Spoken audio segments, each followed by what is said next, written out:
मेरे प्यारे दोस्तों, फर्स्ट वाला क्वेश्चन आपके सामने ये रहा। दोस्तों, मैगस्थनीज की पुस्तक का नाम क्या है? ठीक है, मैगस्थनीज क्या की पुस्तक, मतलब कुल मिला के मैगस्थनीज ने आके कौन सी पुस्तक लिखी है? दोस्तों, मैगस्थनीज की जो पुस्तक है इसका नाम था इंडिका। ठीक है, तो option number D indica right answer हो जाएगा। और ये आपका चंद्रगुप्त मौर्य के शासनकाल में भारत आया था मैगस्थनीज। ठीक है, इसने इंडिका नामक पुस्तक लिखी थी। ऑप्शन नंबर डी इंडिका आपका राइट आंसर हो जाएगा।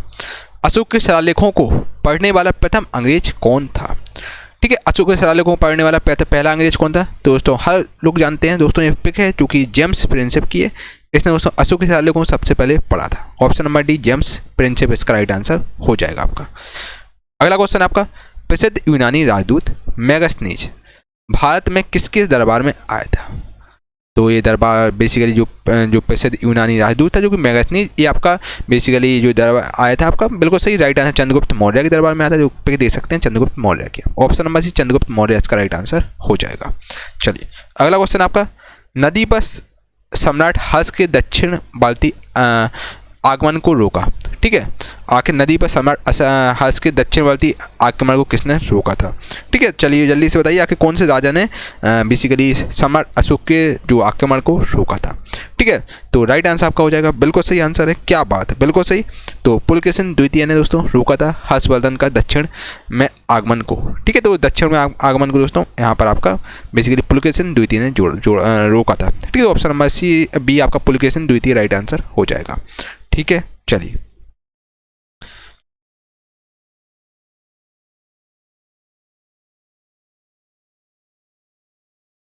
अगला क्वेश्चन है, संविधान के किस भाग में नागरिकता का उल्लेख है? यानी सिटीजनशिप दोस्तों कौन से संविधान में मतलब कौन से भाग में आपकी आती है? तो भाग बेसिकली भाग 2 में आपकी सिटीजनशिप आती है, नागरिकता आती है, जो कि आर्टिकल 5 से लेकर 11 तक आपकी सिटीजन संबंधित अनुच्छेद है। ठीक है, तो राइट आंसर आपका भाग 2 हो जाएगा। चलिए अगला क्वेश्चन है आपका साथियों, संविधान सभा द्वारा अंतिम रूप से पारित संविधान में कुल कितने अनुच्छेद तथा अनुसूचियां हैं? ठीक है, मतलब कुल मिलाकर जब संविधान पारित हुआ था उस समय उसमें आपके कितने अनुच्छेद और अनुसूचियां थी? तो ये हमारी कॉन्स्टिट्यूशन ऑफ इंडिया की पुस्तक है, ये हमारा कॉन्स्टिट्यूशन की किताब है। ठीक है, इस प्रकार की होती है और इसमें आपके 395 अनुच्छेद स्टार्टिंग में थे जब पारित हुआ था और 8 अनुसूचियाँ थी। ठीक है, ऑप्शन नंबर सी आपका राइट आंसर है। और वर्तमान में भाई कमेंट बॉक्स में बताइए वर्तमान में कितने अनुच्छेद हैं और कितनी अनुसूचियाँ, ये आप कमेंट बॉक्स में मुझे बताएंगे। ठीक है, चलिए अगला क्वेश्चन, संविधान के किस अनुच्छेद में यह अंकित है कि इंडिया अर्थात भारत राज्यों का एक संघ होगा? तो आपका किस में हो है भाई, कौन से आर्टिकल में दोस्तों भारत राज्यों का एक संघ होगा? ये आपका आर्टिकल 1 बताता है कि संघ बेसिकली जो आपका भाग 1 है इसमें आपका अनुच्छेद 1 से लेकर 4 तक जो कि संघ और राज्य क्षेत्र से संबंधित है। ठीक है, तो अनुच्छेद 1 में आपका भारत राज्यों का एक संघ होगा, ये आपका आर्टिकल 1 बताता है। ठीक है, भारतीय संघ में किसी राज्य को सम्मिलित करने का अधिकार किसे है?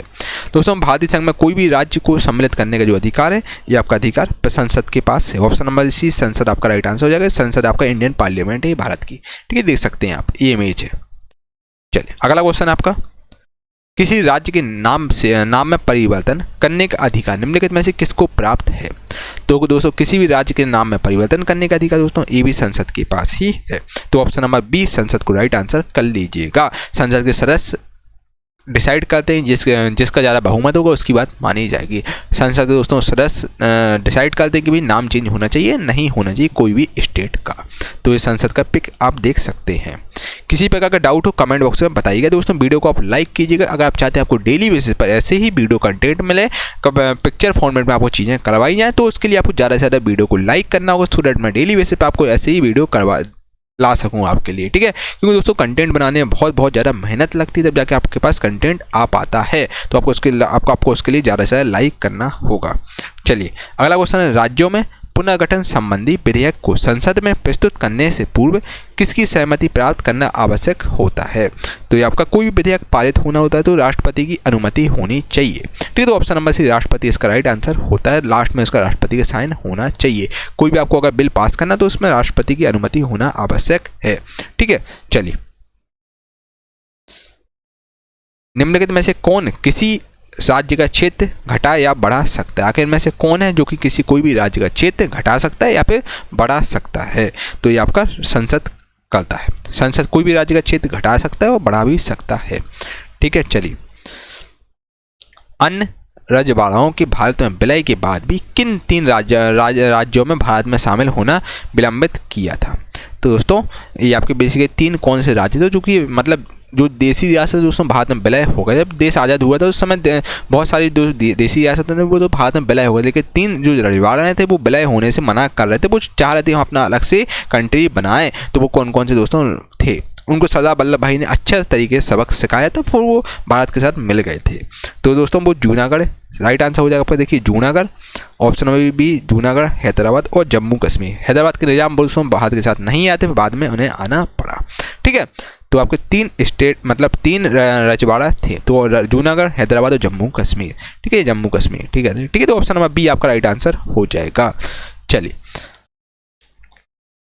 मेरे प्यारे दोस्तों, अगर अभी तक आपने हमारी ल्यूसेंट जीके की टॉप 1000 चैप्टर वाइज प्रश्न की ई बुक नहीं ली है तो साथियों मैं आपको सजेस्ट करूंगा बड़े भाई की तरह कि दोस्तों इस ई बुक को आप ले लीजिए, जो कि वन ऑफ द बेस्ट आपके एग्जाम के लिए रहेगी। क्योंकि दोस्तों इसमें सारे क्वेश्चन चैप्टर वाइज हैं, बिल्कुल सिस्टमेटिक, जैसे क्लास में आपको कंटेंट फोटो के पिक्चर के फॉर्मेट में कराता हूँ वैसे ही दोस्तों इस ई बुक में सेम वही कंटेंट आपको मिलेगा, लेकिन दोस्तों इस ई बुक में आपको सारा कंटेंट चैप्टर वाइज मिलेगा। चैप्टर वाइज दोस्तों मतलब आपको बिल्कुल सिस्टमेटिकली रूप में मिलेगा, एंशिएंट फिर मेडिवल फिर मॉडर्न, मतलब आपको जैसे आपके टेक्स्ट बुक में रहता है वैसी कंटेंट, और सारे सब में फोटो मिलेंगे, लगभग 1000 फोटो आपको इसमें सब में मिलेंगी।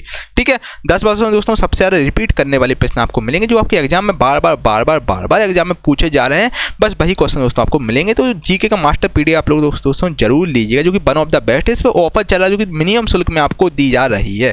डिस्क्रिप्शन में दोस्तों मैं लिंक डाल दूंगा, वहां से आप इस ई बुक को डाउनलोड कर लीजिएगा। और बाकी दोस्तों मैं ये हमारा व्हाट्सएप नंबर, किसी प्रकार का डाउट हो ना इस नंबर से भी आप संपर्क कर लेना, आपके सारे डाउट क्लियर कर दिए जाएंगे। ठीक है दोस्तों, इस ई बुक को आप लोग जरूर परचेज कीजिए कि वन ऑफ द बेस्ट। आप किसी भी एग्जाम की तैयारी कर रहे हो, एसएससी हुआ, रेलवे हुआ, किसी भी एग्जाम की तैयारी कर जिसमें जीके आता हो, तो उन सब के लिए दोस्तों ई बुक बहुत इंपॉर्टेंट, क्योंकि दोस्तों एग्जाम में मोस्टली क्वेश्चन आपको इसी ई बुक से मिलेंगे। पिक्चर दोस्तों हमें चीज़ें हमेशा लॉन्ग टर्म के लिए याद रहती है, जैसे मैं केरला का कोई आंसर रहेगा तो मैं प्रॉपर बिल्कुल अच्छे से मैंने मैप के माध्यम से समझाया ताकि आपको दोस्तों एक साथ 5 क्वेश्चन तैयार हो जाए, है ना। मैप से दोस्तों हमें माइंड मैप से हमेशा चीज़ें याद रहती है, हम कभी नहीं भूलते हैं। तो इस ई बुक को आप लोग जरूर परचेज कीजिएगा।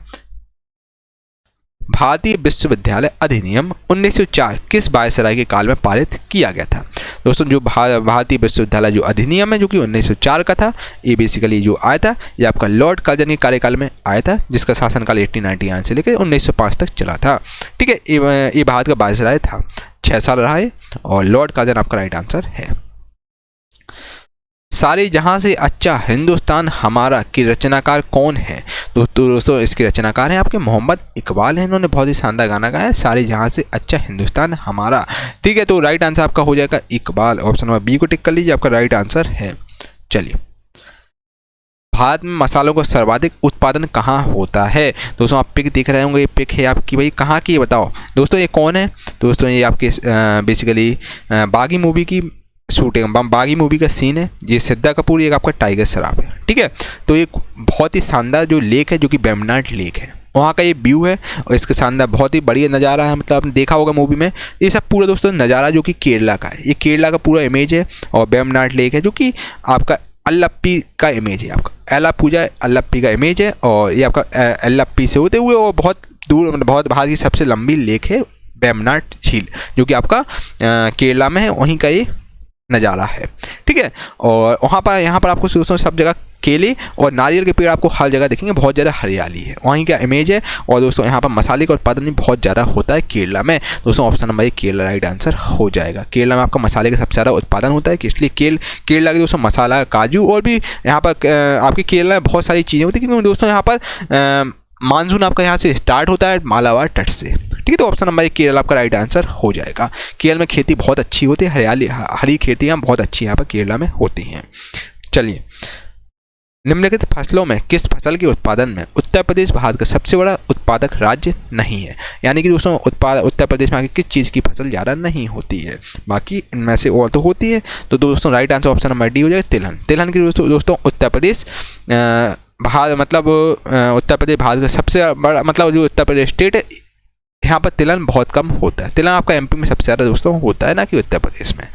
अगला क्वेश्चन है आपका, विश्व में रेशम उत्पादन में अग्रणी राष्ट्र कौन सा है? ठीक ठीक है, विश्व में मतलब रेशम उत्पादन किस राज्य में मतलब किस कंट्री में सबसे ज़्यादा होता है, तो रेशम आपका दोस्तों कुछ इस प्रकार होती है। रेशम आप देख सकते हैं, रेशम की एक खेती का इमेज है जो कि आप देख सकते हैं। ठीक है, तो रेशम आपका सबसे ज़्यादा दोस्तों आपका चाइना में होता है। एगमार्क है दोस्तों, भारत सरकार का एगमार्क ये बेसिकली लोगो है। और एगमार्क बेसिकली क्या है, तो एगमार्क खाद्य वस्तुओं के लिए गुणवत्ता आश्वासन मोहर है। ठीक है, जो कि खाद्य वस्तुओं में लगाई जाती है एगमार्क, इस प्रकार से मोहर लगती है। इमेज आप देख लीजिएगा। चलिए, भारत सरकार की मोहर होती है और राष्ट्रीय किसान आयोग का मुख्यालय दोस्तों आपका दिल्ली में स्थित है। ये है दिल्ली आपका, यहाँ पर दोस्तों आपका राष्ट्रीय किसान आयोग का मुख्यालय स्थित है। ऑप्शन नंबर ये नई दिल्ली को टिक कर लीजिए। अगला क्वेश्चन दोस्तों आपका, भारत में कॉफ़ी की खेती के लिए सबसे उपयुक्त क्षेत्र कौन सा है। दोस्तों सबसे ज़्यादा कॉफ़ी आपकी किस क्षेत्र में सबसे ज़्यादा होती है। दोस्तों सबसे ज़्यादा आपकी कॉफ़ी जो होती है वो आपकी दक्षिणी पठार पर होती है, वेस्टर्न घाट में होती है। यहाँ पर आपकी कॉफ़ी सबसे ज़्यादा दोस्तों होती है। ये आपकी वेस्टर्न घाट है, ये आपके पूर्वी घाट है, ये पश्चिमी घाट है। यहाँ पर कॉफ़ी सबसे ज़्यादा आपकी होती है। ठीक है, तो दोस्तों राइट आंसर आपका हो जाएगा दक्षिणी पठार। यहीं पर दोस्तों कॉफ़ी होती है। आपके यहाँ पर चाय के बागान से आपके यहाँ पर मसाले बहुत ज़्यादा होते हैं। यहाँ पर आपके काजू वगैरह या सब बहुत शानदार तरीके से यहाँ पर खेती होती है, क्योंकि दोस्तों यहाँ पर मानसून बहुत शानदार, मानसून यहीं से स्टार्ट होता है, तो खेती बहुत अच्छी होती है यहाँ पर। दक्षिणी पठार आपका राइट आंसर हो जाएगा। भारत का राष्ट्रीय फल कौन सा है, तो दोस्तों भारत का राष्ट्रीय फल आप देखते ही आपके मुंह में पानी आ गया होगा, तो ये दोस्तों आम का फिक है ना। तो भारत का राष्ट्रीय फल है जो कि आम है। ऑप्शन नंबर डी को टिक कर लीजिए, आपका राइट आंसर है। उत्तर प्रदेश की प्रमुख फसल कौन सी है। दोस्तों ऑप्शन इमेज में आप देख रहे होंगे भाई, ये कौन सी फसल है, हर बच्चा जानता है भाई, ये गेहूँ है। तो उत्तर प्रदेश की प्रमुख फसल गेहूँ है। गेहूँ का उत्पादन यहाँ पर सबसे ज़्यादा होता है। ऑप्शन नंबर सी को टिक कर लो, राइट आंसर है। भारत में दोस्तों मुख्य कृषि पदार्थ आयात मद कौन सा है, तो वो आपका है बिल्कुल सही। सबसे ज़्यादा कौन सा पदार्थ का आयात होता है भारत में, मतलब भारत में मुख्य आखिर कृषि के कौन सा पदार्थ का सबसे ज़्यादा आयात होता है, तो दोस्तों सबसे ज़्यादा आयात आपका खाने योग्य तेल का होता है। ऑप्शन नंबर डी को टिक कर लीजिए, खाने योग्य तेल का सबसे ज़्यादा आयात होता है भारत में। और ठीक है, केरल राज्य विश्व भर में निम्नलिखित में से किस संवर्धन के लिए जाना जाता है, यानी कि कुल मिलाकर केरल राज्य आके विश्व भर में किस चीज़ के लिए सबसे ज़्यादा जाना जाता है। केरल का में सबसे ज़्यादा क्या चीज़ फेमस है, दोस्तों केरल के गरम मसाले बहुत ज़्यादा फेमस है, क्योंकि यहाँ गरम मसाले होते हैं।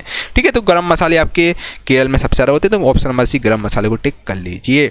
ठीक है, चलो दोस्तों जो हमारी टॉप 1000 क्वेश्चन का पीडीएफ उसको आप जरूर लीजिए। बहुत ही शानदार पीडीएफ, अद्भुत पीडीएफ दोस्तों। इसमें आपको उसी में सारी इमेज क्वेश्चन और इमेज आपको सारे में दिए गए हैं, और इसमें आपको हाईलाइट भी क्वेश्चन किए गए हैं, ताकि आपको चीज़ें याद हो जाएं। दोस्तों आपको वो क्वेश्चन रटने हैं, और बहुत बहुत इंपॉर्टेंट क्वेश्चन दोस्तों आपके एग्जाम के पॉइंट ऑफ व्यू से लगातार 10 साल के एग्जाम में क्वेश्चन पूछे जा रहे हैं, बस वही क्वेश्चन उसमें रखे गए हैं ई बुक में, तो उसको आप जरूर लीजिएगा, जो कि बहुत ही शानदार, जो कि मिनिमम कॉस्ट में आपको दी जा रही है। डिस्क्रिप्शन में लिंक डाल दूंगा, वहाँ से आप परचेज कर सकते हैं। चलिए अगला क्वेश्चन है आपका, अजंता चित्रकारी का विषय वस्तु निम्न में से किससे संबंधित है। दोस्तों आप फोटो में देख सकते हैं, ये आपकी अजंता की गुफाओं की पिक है। ठीक है, ये आपकी अजंता की गुफाएं हैं। ये किस लिए फेमस है, ठीक है, तो अजंता की गुफाएं बेसिकली कौन से धर्म के लिए है, तो अजंता की गुफाएं बौद्ध धर्म से संबंधित है। ऑप्शन में बौद्ध धर्म इसका राइट आंसर हो जाएगा। और ये महावीर स्वामी की इमेज है, और बौद्ध धर्म से संबंधित आपकी अजंता की गुफाएँ हैं। ठीक है, चलो अगला क्वेश्चन, अजंता चित्रकारी में क्या निरूपित किया गया है। दोस्तों अजंता जो चित्रकारी है इसमें बेसिकली क्या निरूपित किया, इसमें जातक कथाएं निरूपित की गई हैं, जातक कथाएं जो कि गौतम बुद्ध से संबंधित हैं। ठीक है, तो ऑप्शन नंबर सी को टिक कर लीजिए, आपका राइट आंसर है। कौन सी सभ्यताओं ने गांधार कला शैली की रचना में सहायता प्रदान की है। दोस्तों वो कौन सी सभ्यता मतलब कौन सी सभ्यताओं ने जो गांधार कला शैली की रचना में सहायता प्रदान की है, तो वो आपकी है बिल्कुल सही। राइट आंसर आपका वो शैली हो जाएगी भारतीय और यूनानी शैली। ऑप्शन नंबर सी आपका राइट हो जाएगा, भारतीय एवं यूनानी शैली। गांधार कला में दोस्तों बनी महात्मा बुद्ध की मूर्तियाँ जो अमरावती से प्राप्त हुई हैं, इस प्रकार से मूर्तियाँ हैं। ठीक है, तो भारतीय और यूनानी जो सभ्यताओं ने गांधार कला शैली की रचना में सहायता प्रदान की है। ठीक है, चलिए अगला क्वेश्चन है आपका, सिक्कों के अंतिम गुरु कौन थे। दोस्तों सिक्कों के अंतिम गुरु, ये very very very very most important question आपके एग्जाम के पॉइंट ऑफ व्यू से है। सिक्कों के दोस्तों जो अंतिम गुरु थे वो आपके कौन थे, वो आपके थे गुरु गोविंद सिंह, जो कि सिक्कों के 10वें और अंतिम गुरु थे। और इन्होंने बहुत ही शानदार बात बोली थी, अगर आप केवल भविष्य के बारे में सोचते रहेंगे तो वर्तमान भी खो देंगे। अज्ञानी व्यक्ति पूरी तरह से अंधा होता है और गहनों के मूल्य की सराहना नहीं करता, बल्कि सिर्फ उसकी चकाचौंध की तारीफ करता है। कितनी अच्छी बात बोली कि अभी आप प्रेजेंट पर फोकस करें करें ना दोस्तों फ्यूचर पर फोकस करेंगे तो आप पूरा अपना सब कुछ खो देंगे। तो बच्चा प्रेजेंट पर फोकस करें, फ्यूचर आपका ऑटोमेटिकली अच्छा हो जाएगा।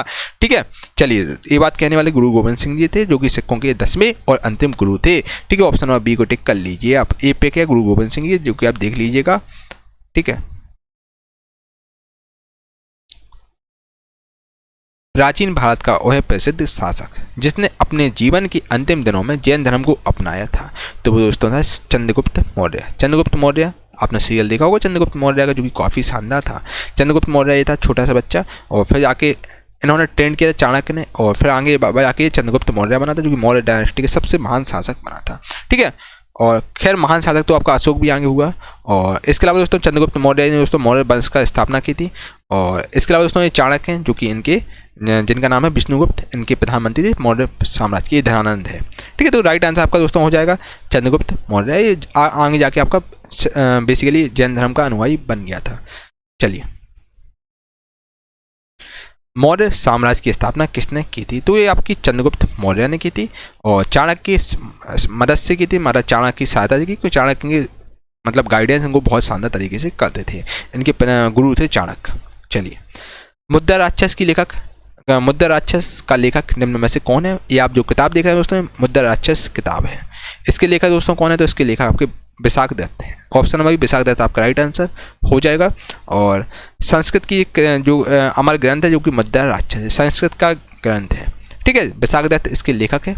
चलिए, अगला क्वेश्चन है आपका साथियों, प्रसिद्ध यूनानी राजदूत मेगास्थनीज भारत में किसके दरबार में आया था।